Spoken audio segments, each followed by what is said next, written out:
Praise the lord. ఈరోజు యూదా రాసిన పత్రిక మీద ఒక క్లుప్త వివరణ, ఒక బ్రీఫ్ సమ్మరీ ఇవ్వడం కొరకు నేను మీ ముందుకు వచ్చాను. యూదా రాసిన పత్రికలో మొత్తం 25 వచనాలు ఉన్నాయి. దీన్ని మనం ప్రకటన గ్రంథానికి ఒక బ్రీఫ్ ఇంట్రడక్షన్గా తీసుకోవచ్చు. ఎందుకు అని అంటే కనుక యూదా రాసిన పత్రిక కూడా తీర్పు కొరకు ఎక్కువగా హైలైట్ చేస్తూ రాయడం మనం చూస్తున్నాం. అసలు ఈ యూదా రాసిన పత్రికను ఎవరు రాశారు అని మనం చూస్తే కనుక హూ ఈజ్ ద ఆథర్ అని చూస్తే బైబిల్లో కొత్త నిబంధనలో 3 యూదాలు ఉన్నారు.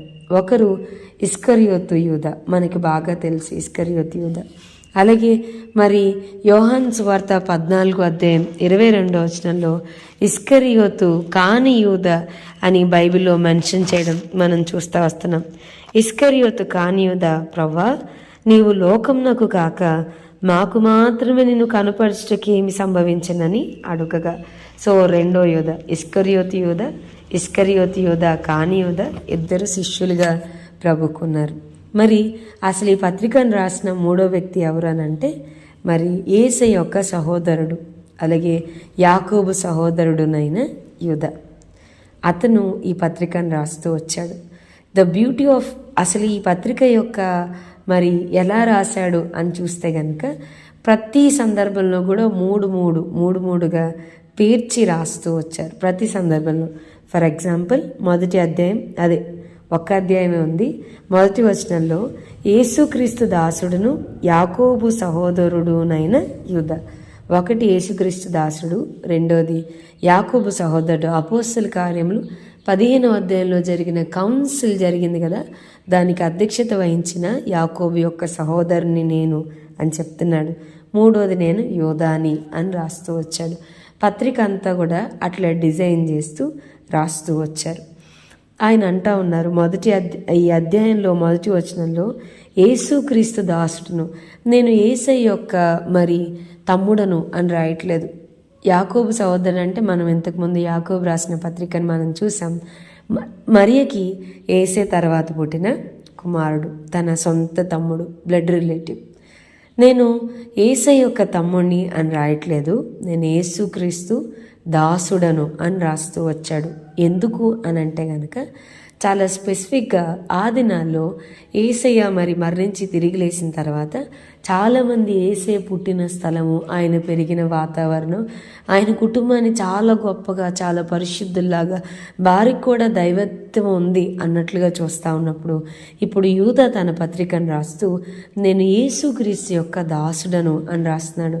ఎందుకనంటే నేను ఆయన ఒకే తల్లికి పుట్టొచ్చు, కానీ నేను కూడా నిత్యత్వాన్ని పొందుకోవాలి, నేను కూడా పరలోక రాజ్యానికి చేరాలంటే యేసు ప్రభువుని నా సొంత రక్షకునిగా అంగీకరించాలి, ప్రభు యందు నేను విశ్వాసం ఉంచాలి, నేను కూడా క్రీస్తు దాసుడను అని రాస్తూ వచ్చాడు.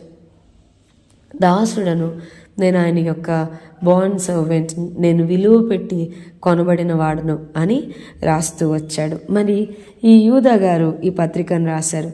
ఎవరికి రాశారు అని మనం చూస్తే కనుక తండ్రి అయిన దేవుని యందు ప్రేమింపబడి యేసుక్రీస్తునందు భద్రం చేయబడి పిలువబడిన వారికి శుభమని చెప్పి రాయినది. అంటే ఇది అన్యులకి కాదు, ఆల్రెడీ రక్షించబడి ప్రభుతో ఒక రిలేషన్, ఒక సహవాసంలో ఉండి నడుస్తున్న వారికి ఈ పత్రికని రాస్తూ వచ్చారు. ఏ సందర్భంలో అసలు ఎందుకు ఈ పత్రికను రాయాల్సి వచ్చింది, what makes him to right this అని మనం చూస్తే కనుక నేను అసలు రక్షణ కోసం రాద్దాం అనుకున్నాను, కానీ నేను పరిశుద్ధులకు ఒక్కసారే అప్పగింపబడిన బోధ నిమిత్తం మీరు పోరాడాలి అని రాస్తున్నాడు. ఎందుకు రాయాల్సి వస్తున్నానంటే పరిశుద్ధులకు ఒక్కసారే అప్పగింపబడిన బోధ విషయమే మీరు పోరాడాలి అని నేను రాస్తా ఉన్నాను. పరిశుద్ధులకు ఒక్కసారి అప్పగింపబడిన బోధ ఏంటి? మీ పునాది, మీరు దేని మీద అయితే కట్టబడ్డారో ఆ పునాది అంటే యేసు యొక్క జీవితము, ఆయన మన కొరకు మరణించిన విధానం, ఆయన తిరిగి లేచిన విధానం, మన మధ్య మరి ఆయన ఆదరణకర్తగా ఉండి మనల్ని నడిపిస్తున్న విధానం, తిరిగి ఆయన రానయ్యున్నాడు అన్న విధానం. ఏ పునాది మీద అయితే సంఘం కట్టబడిందో దాన్ని కాపాడుకోవాల్సిన పరిస్థితిలో సంఘం ఉంది కాబట్టి నేను రాస్తున్నాను. మీరు పోరాడాలి. దేనికోసం అంటే పరిశుద్ధుల ద్వారా మీకు అప్పగింపబడిన బోధను కాపాడుకోవడం కొరకు మీరు పోరాడాలి అని రాస్తూ వచ్చారు. యూదా రాసిన పత్రిక ఈ దినాల్లో కూడా చాలా ప్రత్యేకమైంది. ఎందుకు అని అంటే కనుక ఆనాటి సంఘం ఎదుర్కొంటున్న సమస్యని ఎక్కువగా ఫోకస్ చేస్తూ యూదా తన పత్రికను రాశాడు. ఆనాడేనా అంటే కాదు, ఈనాటి మన విశ్వాసానికి కూడా, మన సంఘాలకి కూడా ఎదుర్కొంటున్న ఒక ప్రాధాన్యమైన సమస్యల్ని ఫోకస్ చేస్తూ దీన్ని రాస్తూ వచ్చాడు. ఆ ప్రాధాన్యమైన సమస్య ఏంటి అని అంటే కనుక అబద్ధ బోధ, భిన్న బోధ, అబద్ధ బోధకులు, వాళ్ళని ఫోకస్ చేస్తూ ఈ పత్రికను రాస్తూ వచ్చారు. చాలామంది విశ్వాస భ్రష్టులైపోయారు. ఆ విశ్వాస భ్రష్టులైపోయిన వారు అబద్ధ బోధకుల కొరకు సంఘాన్ని హెచ్చరిస్తూ రాశాడు. ఇలాంటి వారిని గురించి మీరు చాలా జాగ్రత్తగా ఉండాలి. బీ అవేర్, చాలా జాగ్రత్తగా ఉండాలి అని చెప్తూ సంఘానికి ఈ పత్రికను రాస్తూ వచ్చాడు. వీళ్ళు కామాతురత గలవారుగా ఉంటారు. వీరు రహస్యంగా చొరబడతారు. సంఘాల్లో అబద్ధ బోధను తీసుకొచ్చేవారు రహస్యంగా సంఘంలో చొరబడుతూ ఉంటారు. భక్తిహీనులుగా ఉంటారు. వీరు కృపను కామాతురత్వానికి ఉపయోగించుకుంటారు, దుర్వినియోగపరుచుకుంటారు.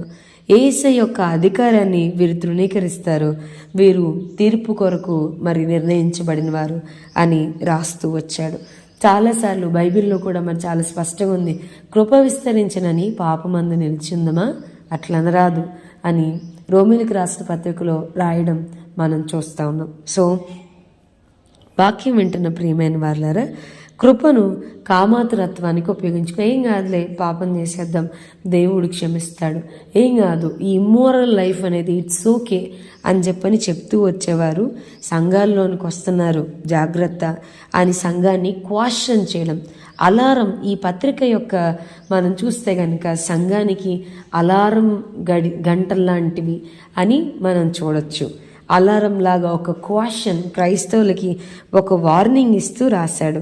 మనం చూస్తే కనుక మొదటి ట్రయాంగిల్, మొదటిగా ముగ్గురుగా పేరుస్తారని చెప్తూ వచ్చాను కదా.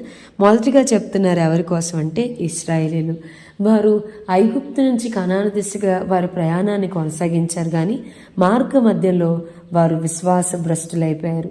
అరణ్యంలో వారు దేవుని ప్రణాళికను నమ్మకపోవడాన్ని బట్టి అరణ్యంలోనే వారు నాశనం అయిపోయారు అని రాస్తూ వచ్చారు. సో కామాతురత్వానికి మనల్ని మనం అప్పగించుకోకూడదు. అవిశ్వాసం, దారిలో విశ్వాసంతో వారి జర్నీని స్టార్ట్ చేసినా కూడా మార్గ మధ్యంలో విశ్వాస భ్రష్టులైపోయారు, వాళ్ళని చూడండి అని పాత నిబంధనలోని ఇశ్రాయేలీని పోల్స్తూ వచ్చారు, వారి కోసం చెప్తూ వచ్చారు. రెండవదిగా దేవదూతలు, వారు దేవుని యొక్క అధికారాన్ని తృణీకరించారు. దేవుని యొక్క అధికారాన్ని తృణీకరించడాన్ని బట్టి తీర్పు వరకు కటిక చీకట్లో నిత్య పాసములతో ఆయన వారిని బంధించి భద్రం చేశాడు. సో దేవుని అధికారం వద్దనుకున్నారు ఈ దేవదూతలు, అందుకని ఆకాశం నుండి వారు కిందికి పడద్రోయబడ్డారు. ఆదికాండం 6వ అధ్యాయంలో కూడా దేవుని కుమారులు నరుల కుమార్తెలు చక్కని వారని వారితో పాపం చేయడం కోసం దాన్ని కూడా పోలుస్తూ వచ్చారు. కామాతురత, కృపని కామానికి ఉపయోగిస్తే తీర్పు పొందిన దేవదూతలను చూడండి. అవిశ్వాసం వల్ల మార్గ మధ్యలో విశ్వాస భ్రష్టులుగా ఉండి నేలను రాలిపోయిన ఇశ్రాయేలీని చూడండి అని చెప్తూ వచ్చాడు. అలాగే సొదొమ గొమొర్రా యొక్క పట్టణస్థుల కోసం రాస్తూ వచ్చారు. వారు వ్యభిచారం చేయడం వల్ల, శరీరానుసారంగా వారు జీవించడం వల్ల వారు అగ్ని చేత కాల్చబడ్డారు. వారు మనకి దృష్టాంతములుగా ఉన్నారు. సో వాళ్ళు ఎలా తీర్పు పొందారో చూడండి. వారు సొదొమ గొమొర్రా పట్టణస్థులు భయంకరమైన దేవుని ఉగ్రతను వారు పొందుకున్న విధానాన్ని చూడండి అని ఇశ్రాయేలీల కోసం, రెండవదిగా దేవదూతల కోసం, మూడవదిగా సొదొమ గొమొర్రా పట్టణస్థుల కోసం చెప్తూ వచ్చారు.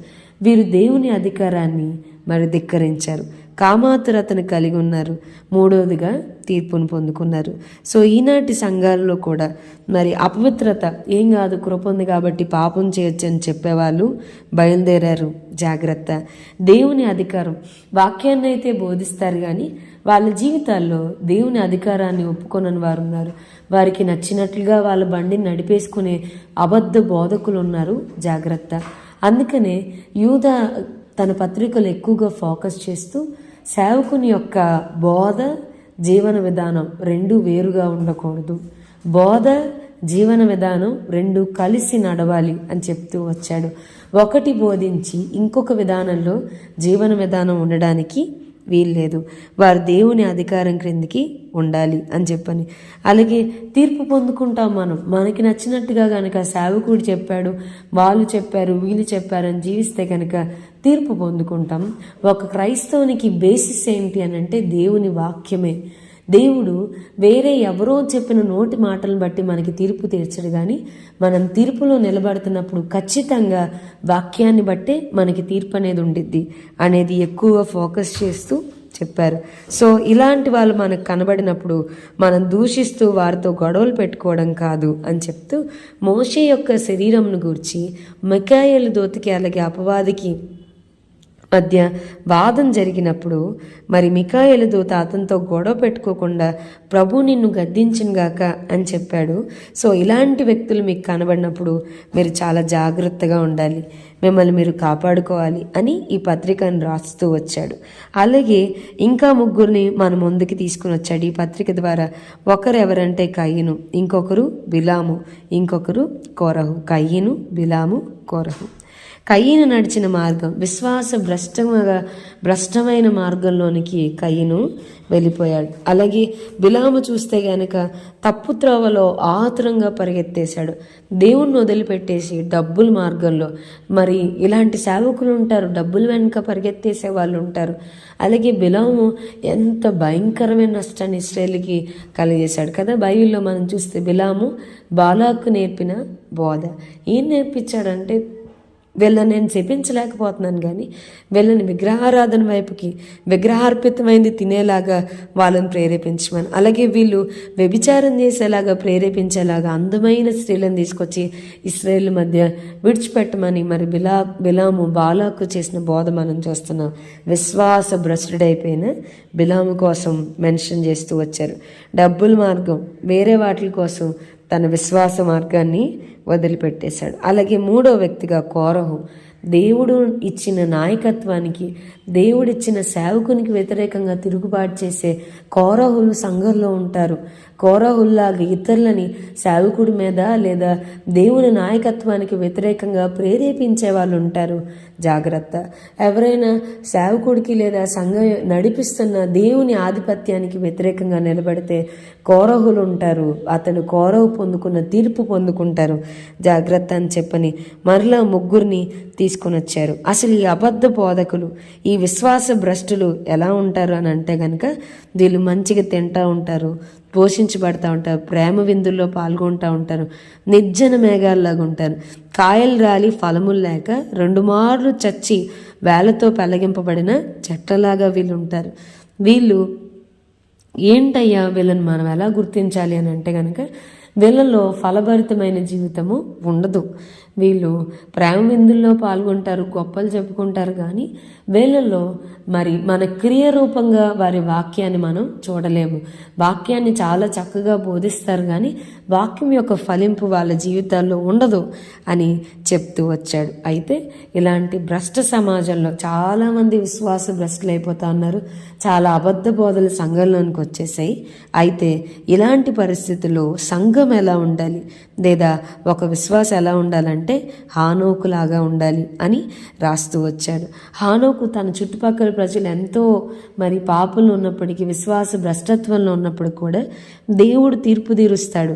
భక్తిహీనులందరూ భక్తిహీనంగా చేసిన వాటన్నిటిని బట్టి, భక్తిహీనులైన పాపులు భక్తిహీనమైన క్రియలన్నిటిని బట్టి, మరి వాటన్నిటిని బట్టి కూడా దేవుడు వేవేల పరివారంతో వచ్చి తీర్పు తీరుస్తాడు అని ఉంది. కాబట్టి హానోకు ఎట్లయితే ఈ భ్రష్ట సమాజంలో చేరక తనను తను కాపాడుకున్నాడో, దేవునితో సహవాసం కలిగి నడిచాడో, సంఘం అలా నడవాలి అని చెప్పని. ఈ విశ్వాస భ్రష్టమైన లేదా అబద్ధ బోధకులు ఎలా ఉంటారని అంటే, తమ దురాశలు చెప్పును నడుస్తారు, లాభం నిమిత్తం మనుషుల్ని పొగుడుతూ ఉంటారు, కొనియాడుతూ ఉంటారు, సనుగువారును తమ గతిని గురించి నిందించేవారుగా ఉంటారు. అలాగే వీరి నోరు డంబమైన మాటలు పలుకుతుంది. వీటిని బట్టి అబద్ధ బోధకుల్ని జాగ్రత్తగా గుర్తించండి అని చెప్తూ వచ్చాడు. అలాగే సంఘం ఎలా ఉండాలి అని చెప్తూ ఏమన్నారనంటే, మరి సంఘం ఎలా ఉండాలి అని అంటే, మీరు విశ్వసిస్తున్న అతి పరిశుద్ధమైన దాని మీద మిమ్మల్ని మీరు కట్టుకోండి.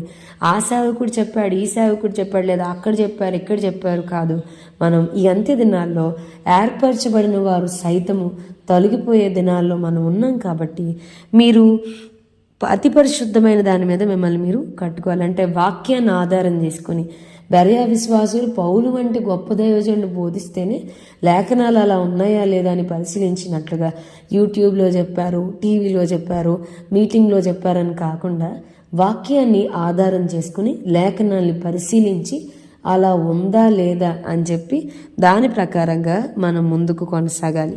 తర్వాత పరిశుద్ధాత్మలో ప్రార్థన చేయాలి. రెండవదిగా వారు పరిశుద్ధాత్మలో సంఘము లేదా నువ్వు నేను ప్రార్థన చేయాలి. మూడవదిగా నిత్య జీవార్థమైన మన ప్రభువు యేసుక్రీస్తు కనికరం కొరకు కనిపెట్టుకోవాలి. ఆయన కనికరం కొరకు కనిపెట్టే వరంగా ఉండాలి. నాలుగవది దేవుని ప్రేమలో నిలిచినట్లు దేవుని ప్రేమకు దూరంగా వెళ్ళిపోయే వరంగా ఉండకూడదు, ఆయన ప్రేమలో నిలిచినట్లుగా కాచుకోవాలి.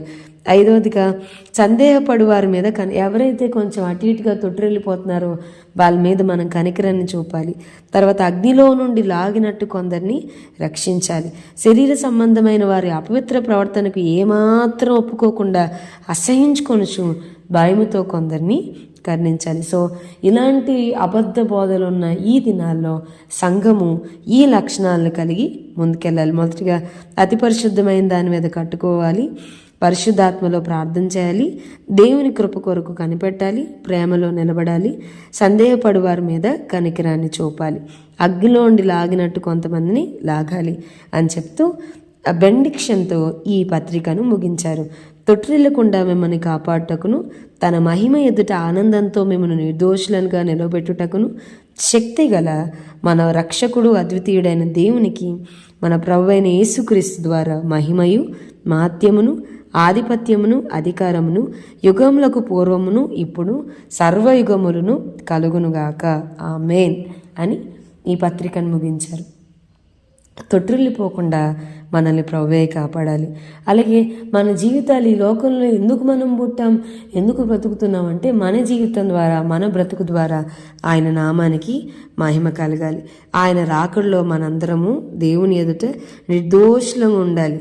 కాబట్టి దేవుని చేతికి మనల్ని మనం అప్పగించుకోవాలి అని సంఘానికి వార్నింగ్ ఇస్తూ ఈ పత్రికని రాస్తూ వచ్చాడు. సో వాక్యం వింటున్న ప్రియమైన వారులారా, యూదా పత్రికలో యూదా గారు రాసిన వీటన్నిటిని చదివి మనం కూడా అబద్ధ బోధల విషయమై చాలా జాగ్రత్తగా ఉండాలి. మరి వాళ్ళు కూడా గొర్రెల చర్మాన్ని కప్పుకున్న తోడేలలా ఉంటారు.